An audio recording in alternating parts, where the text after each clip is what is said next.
Back in January 2025, one team had the best quarterback and best running back in football, yet their coach still got fired. And just weeks later, the Giants handed that same man a $100 million contract. His name, John Harbaugh. Now, this is a coach with a Super Bowl ring and 13 playoff wins under his belt. But here's the problem with all of this. His team got worse for 3 straight years in a row. So if he couldn't win there, then how can he save a team that's even more broken? Because Giants fans haven't felt real hope since 2022. They've been buried under bad contracts, big injuries, and a defense near the bottom of the league. And now, they're betting everything on a 63-year-old coach who might be past his best. In this video, we'll show you his real strengths along with the problems nobody talks about. So, can John Harbaugh actually save the Giants? The truth is not that simple. Before we judge this hire, we need to see how broken this team really is. The Giants gave Daniel Jones a huge contract after one playoff win. Then injuries destroyed him. They fired the coach who won that playoff game, and their defense ranked 30th in points allowed. Even with elite talent on the roster, they led the league in fourth quarter collapses. So the Giants didn't just want experience. They wanted the complete opposite of what failed. Now they're betting $100 million on a veteran with a ring. But what exactly does Harbaugh bring to this broken team? Most coaches are known as offensive gurus or defensive masterminds. But John Harbaugh doesn't fit into either box. He's what the league calls a CEO coach, a leader who manages people, not plays. He builds culture, trusts his staff, and lets his coordinators handle the details. That approach won him a Super Bowl in 2012 with a quarterback nobody called elite. But here's the risk with this style. When the coordinators are great, everything works. When they're not, problems grow because nobody steps in fast enough. Harbaugh's loyalty to his staff is a strength, but also a potential weakness. So now the biggest question becomes, who will he bring to New York? If Harbaugh is the CEO, then Todd Monken is expected to run the offense. He spent 2 seasons in Baltimore turning a limited passing game into one of the league's best. Under his system, the Ravens jumped from 20 points per game to over 30. He took the 5th worst passing attack and made it the 7th best in just 2 years. Now imagine what he could do with Jackson Dart. Dart already rushed for 487 yards and 9 touchdowns. On a broken team with no real system, with Monken, he could become something truly special. But here's the concern nobody is mentioning yet. Monken interviewed twice for the Cleveland Browns head coaching job. If they offer him the top spot, he might not come to New York at all. And without him, the Giants would need a backup plan that doesn't feel nearly as exciting. So the offense might be solved. But what about the defense? Here's the uncomfortable truth about the Giants in 2024. They had Brian Burns, Dexter Lawrence, and rookie star Azeez Ojulari, and still ranked 30th in points allowed. The talent was there. The coaching was completely broken. When Shane Bowen got fired mid-season, the defense immediately got better with the same players. That proves the scheme was the problem, not the roster. But here's what concerns me about Harbaugh. When Mike Macdonald left Baltimore, the Ravens' defense fell apart, and Harbaugh couldn't fix it. Now Giants fans want rising star Jim Leonard, but the Cowboys want him too. If New York misses on their top choice, this defense stays a question mark, and that question mark could decide everything.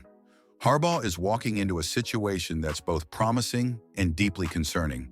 The Giants have real building blocks: Jackson Dart's explosiveness, Malik Neighbors' elite receiving, and Dexter Lawrence's dominance up front. But here's what nobody wants to say out loud.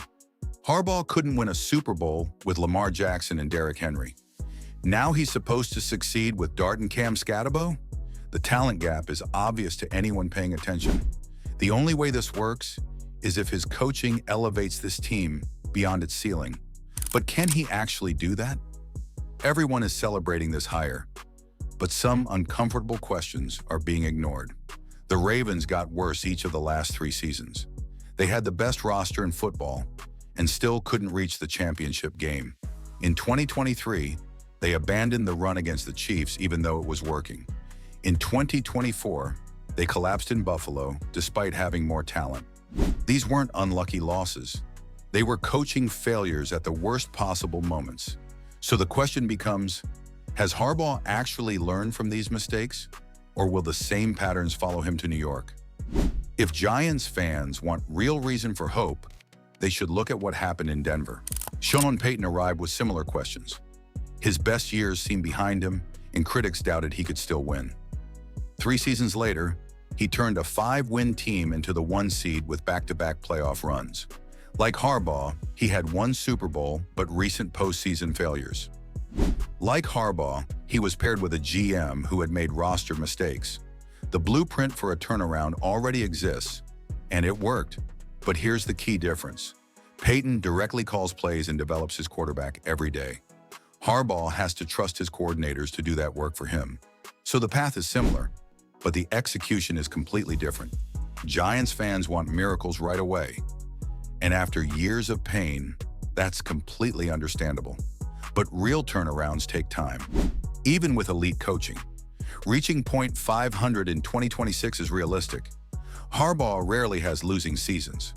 Playoff contention by 2027 is possible if the young core stays healthy. Super Bowl talks? That's probably a 2028 conversation. But here's the good news. The NFC East isn't scary right now. And with smart moves, New York could surprise everyone. Harbaugh spent 17 years in Baltimore, a tough city, but nothing like New York. In the biggest media market in the country, every loss gets amplified and every mistake becomes national news. Some coaches thrive under that pressure, others completely break. But here's what works in his favor. He's already survived the Ray Rice scandal, the Tucker contract drama, and years of intense criticism. A few angry headlines won't rattle a man who's won a Super Bowl. The real test comes when New York loses a game it should have won. How he handles that moment will define everything. Every debate about this hire comes down to one simple question. Can John Harbaugh win a Super Bowl with the Giants?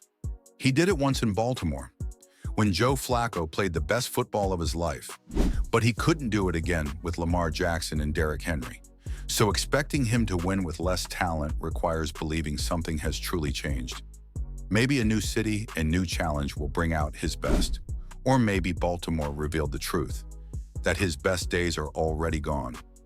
Either way, the Giants are betting everything on him. John Harbaugh is the best hire the Giants could have made, but that still might not be enough.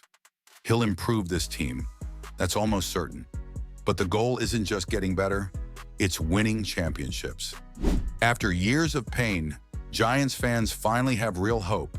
He might not save them, but he might. The Giants got the best available coach, a Super Bowl champion with 17 years of experience. Whether that's enough to deliver a championship, nobody knows yet, but it's more hope than they've had in years. If this breakdown helped you, subscribe for more honest NFL analysis.